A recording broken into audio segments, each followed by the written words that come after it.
Hey guys, what's up? It's Finch here, and today we got a pretty spooky video. There's an abundance of tier changes for the DLC 2 metagames and SS tiers, of course. We got OU, UU, RU, NU, even PU, ZU, etc. So a lot of things changed. We're going to get into each and every change. So first off, we're going to start with the ones that might look a bit less bloated, the things that actually improved in these metagames, as opposed to things that might have gotten worse or didn't quite hit usage thresholds. And then we're going to work our way all the way down, or not. But yeah, so on the side of the rises, there have been some rises, not a lot. I mean, it's pretty similar to the normal amount, but you'll notice that the drops are things that are bloated, and that's because of the scaled usage system that was applied. And I'm not going to like verbatim quote it, but basically, Pokemon can drop from UU to RU if they hit, a certain less percentage usage than even usage threshold. So for example, it's I believe like 4.52%. You got to stay OU for OU usage. However, if you drop below that, then you're going to fall to UU. But if you drop below a certain percentage below that, be it like 1 or 2% or whatever it might be, I'm not quite sure, then you fall to RU. If you drop below that, you fall to NU, below that, PU, and that's kind of how they've been sorting things out to try and get things on their feet as quick as possible. And then tiers can just quick ban things that might be ridiculous, like for example, Zygarde, Dog, Zygarde, like whatever. The fast but frail Zygarde form is in PU right now, and I don't see it lasting there for pretty obvious reasons, because 1,000 Arrows is dumb. But who knows what'll happen? We'll have to wait and see. We're going to go ahead and start with the rises, though, the more innocent group of the two. So, OU actually found Slowbro being more and more useful. Future side sets are great with things like Pheromosa and Buzzwole, which we may be seeing in a video very, very, very soon for my OU Road to the Top series, so definitely check that out. But anyway, there's also going to be some Pokemon that fell from, say, RU to UU, or NU to UU, and so on and so forth. That rose from RU to UU or NU to UU. Now, if you're rising from NU to UU, that means that you might not see enough usage in RU, for example. You're going to be seeing more than the 4.52% in UU, so keep that in mind as well. But as for Pokemon Rose from RU to UU, which is just a simple one-tier jump, we see Bronzong, which is likely being used a bit more as a stealth rock setter. It also should check some new threats that tier is going to be seeing. Dhelmise, which I'm not really sure how to explain. I'm not really sure. I haven't been playing a ton of UU, but my guess is it presents a lot of utility, and it's also pretty hard to switch into. So yeah, I mean, that all is true in most metagames that it's in this generation as well. Poltergeist is a great addition to its moveset, and I really like seeing this Pokemon thrive in the competitive environment, so that's always cool. We see Golisopod and Klefki, so we got two Spikers in the mix, one of them being a bit more of an offensive presence, whereas the other one, Klefki, being far more utility-oriented and one-dimensional, but nonetheless, it's still a solid Pokemon.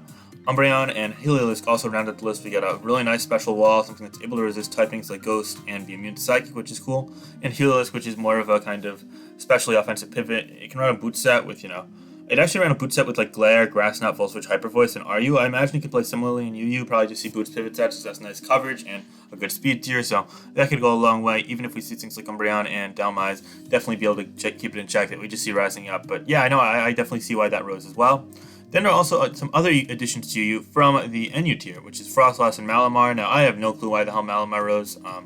Malamar to me seems like a very pedestrian Pokemon in the context of a UU tier, but hey, maybe it gets some fun sweeps under its belt, and people just started snowballing and using it a ton on the ladder, and if so, that's great. I'm hoping to see it thrive. It's a really cool design. I really love how it makes use of Contra. I haven't seen it really thrive in metagames aside from NU in the very, very sporadically seen stints of it in RU. But hey, teach their own, and also Frostlass, which has a ton that it gained this generation, be it Triple Axle or Poltergeist. Also, the fact that it is still one of the few Spikers that are able to, hit Defogger super effectively, which goes a long way. What Iced as well against Flying more often than not, so yeah. But that's all that UU gets. However, RU got a number of Pokemon as well. In fact, they got all the way down. It got Arctozolt from PUBL. And speaking of those, Arctovish actually rose from PUBL to NU, likely because it got one of them got Slush Rush, the abilities that boost the speed, basically. Yeah, you know what I mean. I think one of them got Slush Rush in Arctovish, and one of them got Sand Rush in Arctozolt, but don't quote me on that. I could be wrong. I've been wrong many a time before, but regardless of that, unfortunately, RU got some more Hail-centric Pokemon that could be definitely creating some disturbances, such as Abomasnow and Vanilluxe, both rising from NU to RU, which is interesting. Unfortunately, NU does lose their beloved Hail Inducers, but RU is going to be kind of spoiled on the riches, if you will, and that now it's going to have a very prominent duo of Hail Setters. In addition to that, NU also loses Mudsdale, which was a staple of the tier, one of, if not the best Stealth Rockers, and also one of the best Pokemon. Protect Toxic nonsense is, needless to say, one of the best dynamics in the metagame, so yeah. Also, I'm not really sure what Sylvia form that is. My guess would be like Ghost or Steel, but I've been wrong many a time before. I'm gonna go ahead and put my money on Steel, but yeah, no, I'm not sure. I'm sorry. If you guys could let me know in the comments which Survive form that is, that would be amazing.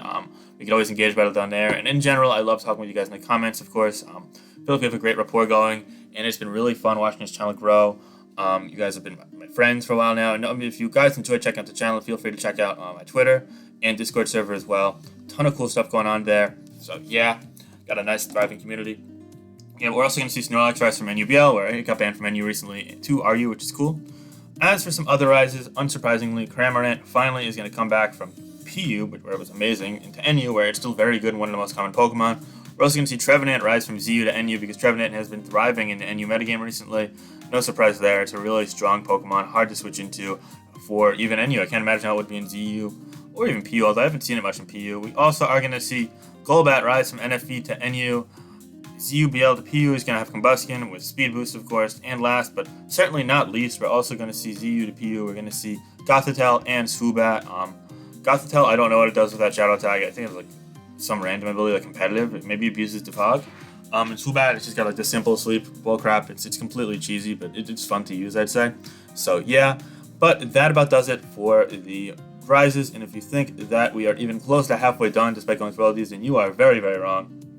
No, quite on the contrary, we have a plethora, an absolute myriad of drops. I don't know why I said plethora this time. It's got like abundance of drops. I mean, look at what UU just gained. UU just gained a whole tier of its own. Like, oh my goodness. We're gonna start with the things that go from OU to UUBL though. So these Pokemon have previously been banned from UU. Aegislash, Gengar, Hawlucha, and Primarina. All these Pokemon were too much for UU, but ultimately, I wouldn't be shocked to see one of them get retested or some of them get retested. I mean, now's kind of the time to clear the retest list. So I don't know if they're already in the process of doing that, if they're going to wait to ban things first to do that.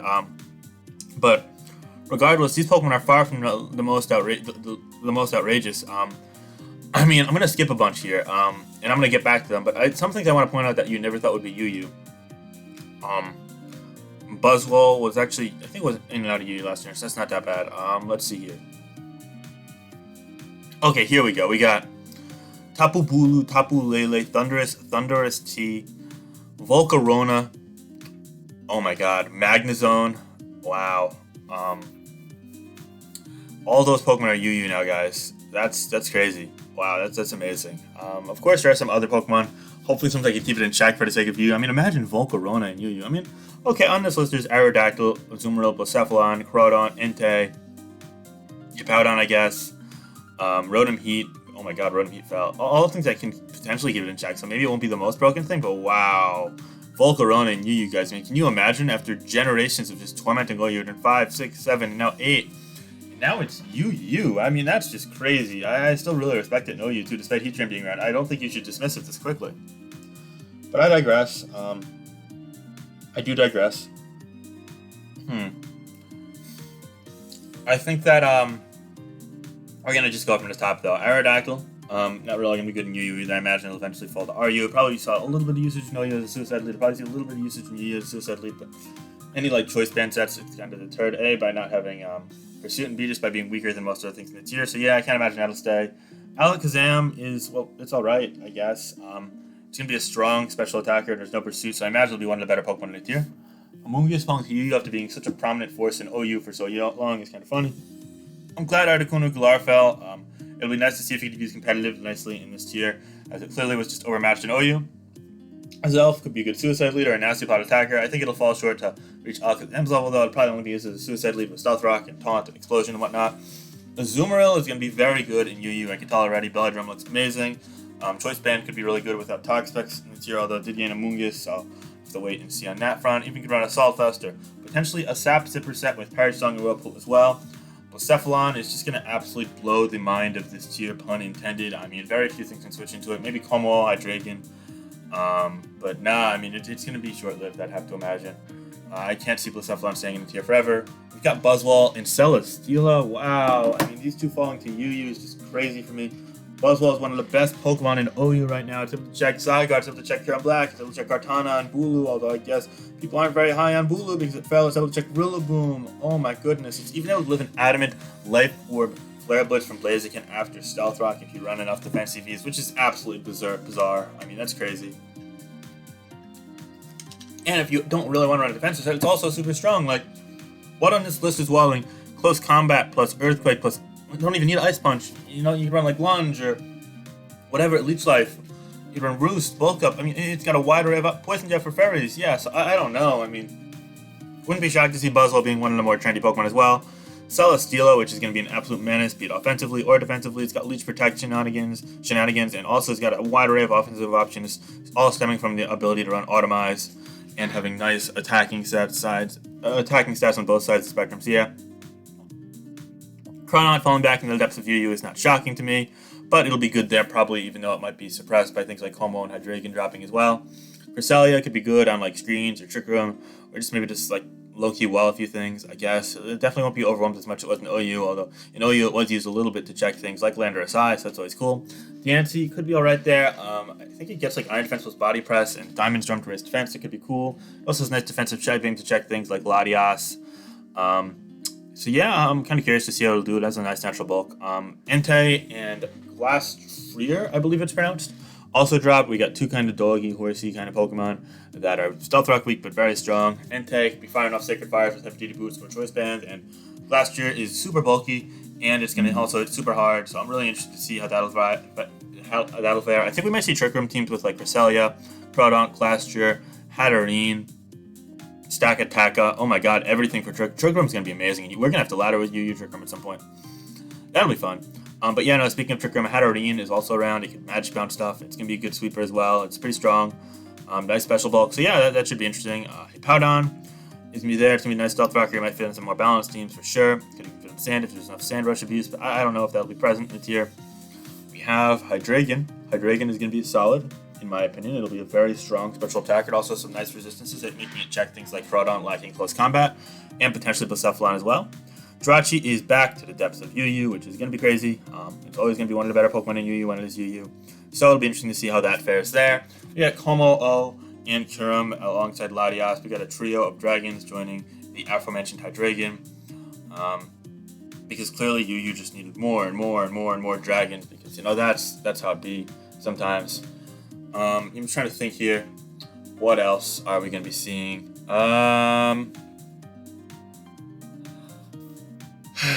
Yeah, okay, so we got Como-O, Kyurem, and Latias. Como is going to be good for rocks. It could have a wide array of sweeping sets on both the physical and special sides of the spectrum.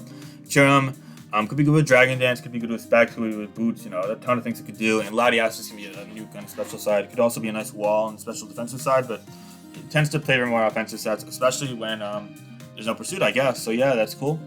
Magnezone is going to be really hard to switch into. We might be seeing things like a Salvos Raikou, especially defensive Hippowdon, and maybe keep it in check temporarily. Zero Aura will be good for it as well, which we'll get to in a moment.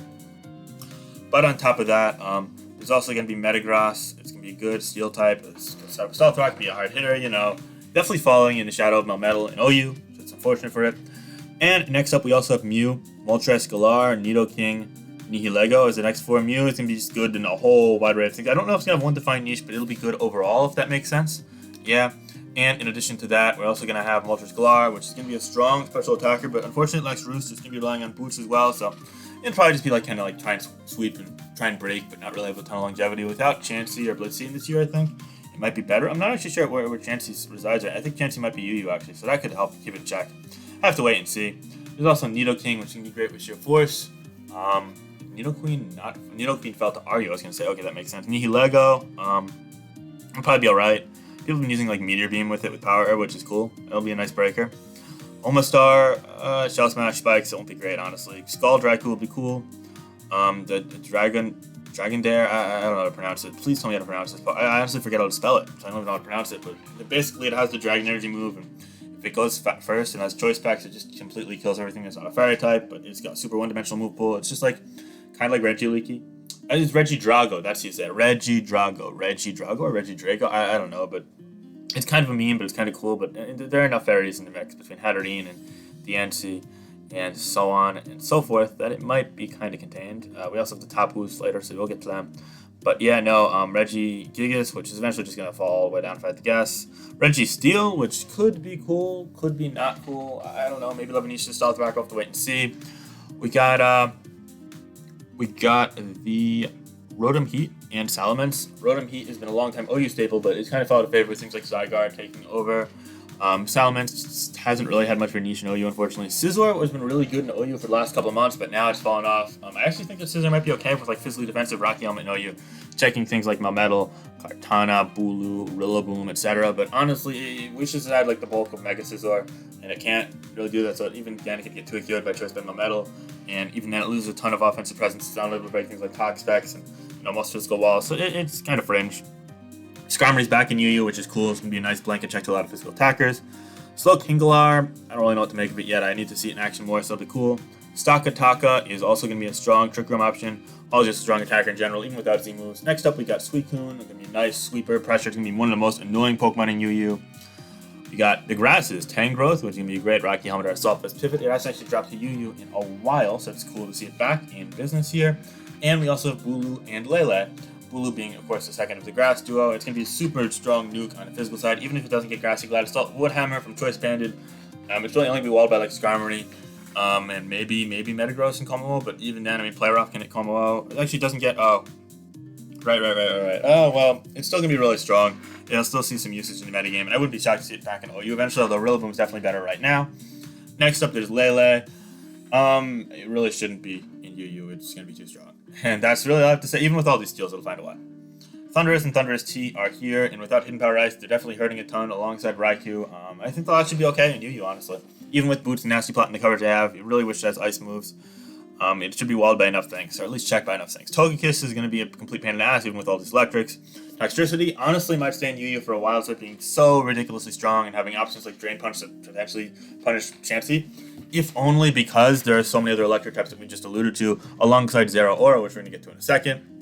Oxy is going to be cool, so it's like a Stealth Rocker, can run Trick, and whatnot. Victini is just a really strong physical attacker. Also gets Scorching Sands, it could be cool there. I actually used it in one of my OU lives recently, which is cool, but yeah, no, that's about all there is to it. Volcanion, it'll be a strong attacker for sure. Steam Eruption plus Fire Blast or Flamethrower is a nice combination there, and it has coverage moves as well, so it's going to be strong, but it's pretty much force trend boots or specs plus, very reliable defoggers, so maybe you could keep it limited there, but honestly, without things like Finny and Blissey in the tier, it's going to be interesting to see if it maybe can, wreak havoc or not. And Volcarona is going to be just ridiculous, and you don't even get me started on that. And last, but certainly not least, there's also Zeraora, being a great revenge killer in this tier. It does wish it had an ice move to hit things like Landorus and Garchomp and Zygarde, which is why it's suffering in OU, but it's still going to be alright there, in my opinion, in the long haul. Just not great, not as good as it once was. But yeah, in the meantime, it'll be good in UU, punish all these electric types, and also be a faster one than all of them. But yeah, no, there's also from OU to RU, we have an Archops, which is going to eventually fall like to NU or PU, I think, even with Boots. Articuno, Pressure, I guess that's cool, but not really great even with Boots. Kabutops, cool on rain teams, so that'll be about it for RU. Nidoqueen is going to be an absolute force to be reckoned with in RU with sheer force and some strong attacks. Regice, yo, AV Regice Nation, guys, you already know. If you don't know, then you'll know eventually if you keep watching the channel. It's basically an inside joke between me and one of my commenters. Next up, we have Ryperio. It's going to be a strong option in RU, honestly. It was strong before, it was strong now. And then Tornadus, a Pokemon that kind of benefits from Boots, but it's kind of stuck in the middle. It's got to rely on hitting Hurricanes and Focus Blasts and whatnot, which is unfortunate. And Xurkitree, without Hidden Power Ice, it's kind of unfortunate, but it has the coverage to probably still break through RU. Even without Tail Glow, it's going to be strong, I'd have to imagine. Yeah, next up, we got OU to NU. We got Aggron, Audino, Aurorus, Carbink, whatchamacallit? I forgot the name of it. Oh my god, it's the grass rock thing with like suction cups and the water absorbability. It's not named water. Oh my god, Cradilly. It's Cradilly. Yeah. That'll be okay, Rocker, I guess. Wow, a huge fall from Crobat, Electivire, unsurprisingly, with Reggie, Rock, Sceptile, Spiritomb, and Tyrantrum. So that'll be cool. Tyrantrum, Sceptile, and Electivire will be strong offensively. Reggie, Rock, Aggron, Audino will be strong defensively. Crobat will be a nice utility speed control Pokemon. Aurorus for Veil, Carbink, and Cradilly for Rocks. Yeah, Tyrantrum is going to be great. Spiritomb probably fall to PU, honestly. Spiritomb, after all, it's kind of crap. OU to PU, we see Absol, Altaria, Armaldo, Calyrex, Caracosta, Cryogonal, Guzzler, Jinx, Magmortar, Mesprit, Relicanth, Walrein, and Zygarde, the dog. 10% of things? Oh, I don't know. But yeah, so Zygarde's going to be freaking ridiculous. The rest of them will probably be okay. Absol, Magmortar, Jinx, and Guzzler are going to be really good. Caracosta might be a low-key good sweeper, and Mesprit might be broken, honestly. It's got so much going for it. So yeah, that'll be interesting, but not a ton to say in Pew. I don't know enough of a grasp on the Pew metagame to like come into much more, but if you want a video dedicated to like NU and PU and the shifts, let me know. I'll try to get more information on that and get into it. We also have Reuniclus falling from U to RUBL. Yeah, it's going to be broken RU because it's a Reuniclus. U to RU, however, is going to be seeing 2 more Psychic type, both with a water typing alongside that. We got Slowking and Starmie.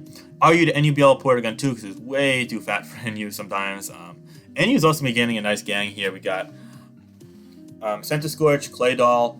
We have, we got the whatchamacallit, the Fire, Rock, Colossal. Kingdra is going to be really scary. Lycanroc, not Duskform, but Lycanroc. Silvally, I'm thinking that's Silvally Fairy. Yeah, I think that's Silvally Fairy. Tangela, Toxicroak, and Vaporeon. So it's going to be a nice bunch of Pokemon to add to NU. It'll be really interesting to see how they fare. In NU to PUBL, we have Basculin, and we also have Magneton, just Pokemon that haven't quite caught on in NU quite yet. NU to PU, though, here's some more Pokemon that haven't quite caught on to NU anymore. A Salvor, which actually had a nice stint in the tier. We got Cincino, which will be alright in PU for sure. It wasn't great in NU. Frostmoth, which can be very interesting. It might just be ridiculous with Corviknight. Kingler, which, it's a really strong Pokemon. Rhydon, which unfortunately kind of got screwed by Mudsdale, but out of Mudsdale Rose, it's going to eventually go right back to NU, I think. So yeah, Rotom fan, which just, it kind of fell off over time. Sandaconda, which is just crazy because it used to be one of the best Pokemon, and then Mudsdale kind of suppressed it. But, Mudsdale is going to make it so that both these Pokemon, both the grounds go right back up, in my opinion. And Togedemaru, which wasn't really great, to be honest. And yeah, last but certainly not least, is I'm running out of energy right now, and it's only 11:50 in the morning, so that's fun. Is PU to ZU? ZU is a tier I have no familiarity with, so I'm really not going to get much analysis here. But it looks like that's Silvally Bug and Silvally. I don't know what Silvally the second one is, but yeah. Also, again, Shuckle for webs. Bouffalant is a strong physical attacker, sweeper. Dreadnought could be a rocker, could be a scarfer, etc. Breaker, double iron defense plus body press, or a cotton guard plus body press rather. Fouling, strong fighting type. Golduck could be a strong special attacker. Gourgeist, I don't know what form that is. I'm not going to try to analyze it. Heatmore is a strong mixed attacker, but it's slow and frail, and it has to run boots, so, Luxray could be Gut Sweeper. Mariani, nice defensive wall, toxic spike, etc. Mawile is a rocker. I'm surprised I actually felt was decent in PU for a while. And last, but certainly not least, Rapidash Galar will be the pony that fell from PU to ZU, with a nice mixed attacking set, some good coverage plus stab. So yeah, I think that about does it. This is just a crazy list of ups and downs and all the way in between. So let me know what you think of it, guys. If you enjoy this content, let me know. Be sure to like the video, check out the Twitter, check out the YouTube, etc. And have a great day. All right, guys. Peace out. Bye.